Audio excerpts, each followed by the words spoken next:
बम हमले में बाल बाल बच गए हैं जापान के प्रधानमंत्री फूमियो किशिदा। प्रधानमंत्री किशिदा की स्पीच के दौरान धमाका हो गया। किशिदा को जैसे तैसे सुरक्षाकर्मी ले जाते हुए दिखे। मौके पर सुनी गई धमाके की जोरदार आवाजें। जापान के वाकायामा में प्रधानमंत्री के कार्यक्रम में बम से अटैक हुआ।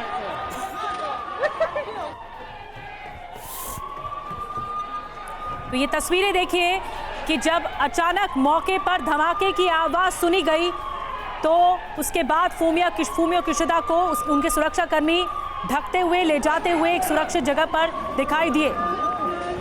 और 4 तस्वीरों के जरिए समझने की कोशिश करते हैं जापान में क्या कुछ हुआ। आपने धमाके की आवाज सुनी, आपको समझ में आया कार्यक्रम में धमाका होता है। बाल बाल बचे फूमियो किशिदा।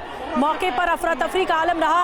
और फिर उसके बाद इससे पहले कि आपको घटना याद होगी जब जापान में एक और राष्ट्राध्यक्ष शिंजो आबे की हत्या कर दी गई थी। कुछ इसी तरह की चुनावी रैली कर रहे थे शिंजो आबे और उसी दौरान अटैक हुआ था और हत्या कर दी गई थी उनकी।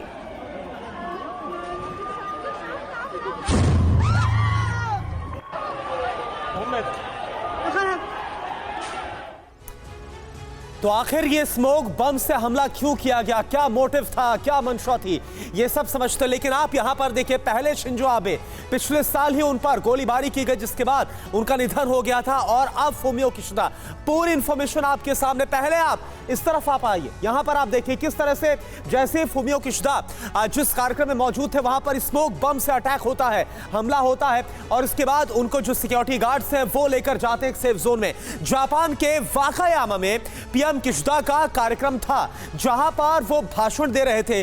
जापान के पीएम इंस्पेक्शन के बाद स्पीच के लिए पहुंचे ही थे, भाषण हो रहा था। स्पीच शुरू होते ही किसी ने बम से अटैक कर दिया, हमला कर दिया। और उसके बाद की भगदड़ आप यहां देखिए। बम पीएम फूमियो किशिदा को टारगेट करके ही फेंका गया था, यानी कि पीएम फूमियो किशिदा टारगेट पर थे अटैकर के। स्मोक बम या पाइप बम के इस्तेमाल की आशंका इसमें जाहिर की गई है। हमले में पीएम फूमियो किशिदा बाल बाल बचे हैं। उन्हें उनके साथ जो सुरक्षाकर्मी तैनात है तुरंत लेकर गए सुरक्षित जगह।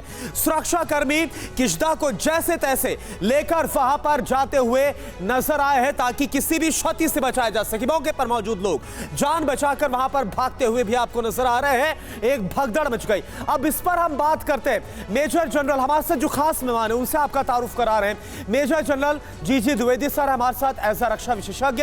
एयर कमोडोर एसपी सिंह है as a defence expert. Professor Rajaram Panda sir है हमारे साथ एज अ फॉरेन एक्सपर्ट। और सीडीआर अतुल भारद्वाज सर है एज एन डिफेंस एक्सपर्ट।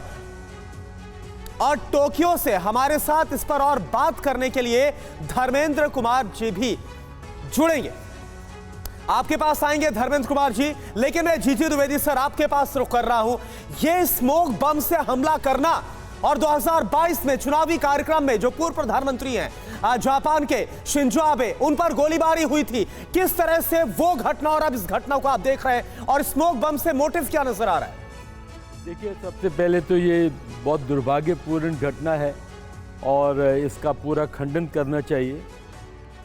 आपने जो प्रश्न पूछा है इन दोनों में हम कैसे इनको जोड़ सकते हैं, देखो ये कड़ियाँ तो जुड़ी रही हैं क्योंकि ये दोनों पॉलिटिकल हमले हुए हैं और दोनों लीडर्स जो हैं शिंजो आबे किशिदा एक ही पार्टी के हैं।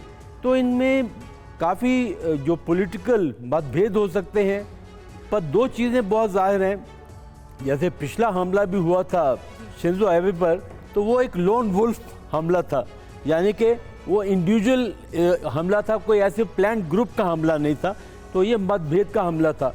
और दूसरा है कि ये जो अभी हमला हुआ है ये भी उसी तरीके से हम देख सकते हैं, क्योंकि ये भी लगता है कि ये लोन वुल्फ हमला होगा और ये एक ग्रुप का नहीं हो सकता। ठीक है सर, आपको भी लगता है ये लोन वुल्फ अटैक है? एक ही हमलावर था जिसने अटैक किया, जो जिसे साइकोपैथ भी कहा जाता है एक आम लैंग्वेज में।